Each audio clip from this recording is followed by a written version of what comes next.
John Calvin on Psalm 102, verses 12 and 13. But thou, O Lord, shall endure forever, in thy remembrance unto all generations. Thou shalt arise and have mercy upon Zion, for the time to favor her, yea, the set time is come. Your renown endures through all generations. What advantage would we derive from this eternity and immutability of God's being, unless we had in our hearts the knowledge of Him, which, produced by His gracious covenant, begets in us the confidence arising from a mutual relationship between us and Him? The meaning, then, is, quote, we are like withered grass. We are decaying every moment. We are not far from death. Yes, rather, we are, as it were, already dwelling in the grave.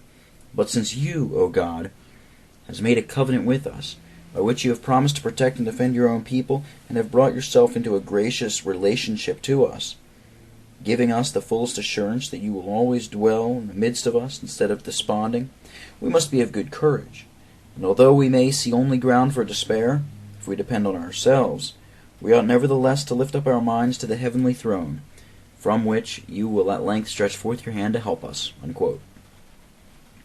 Whoever is in a moderate degree acquainted with the sacred writings will readily acknowledge that whenever we are besieged with death in a variety of forms, we should reason thus: as God continues unchangeably the same, without variableness of shadow of turning, nothing can hinder Him from aiding us, and this He will do, because we have His word, by which He has laid Himself under obligation to us, and because He has deposited with us His own memorial, which contains in it a sacred and indissoluble bond of fellowship.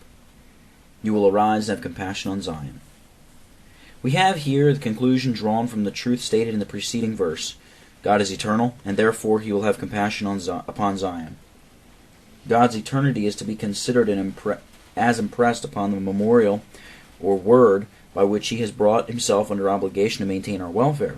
Besides, as He is not destitute of the power, and as it is impossible for Him to deny Himself, we ought not to entertain any apprehension of His failing to accomplish in His own time what He has promised.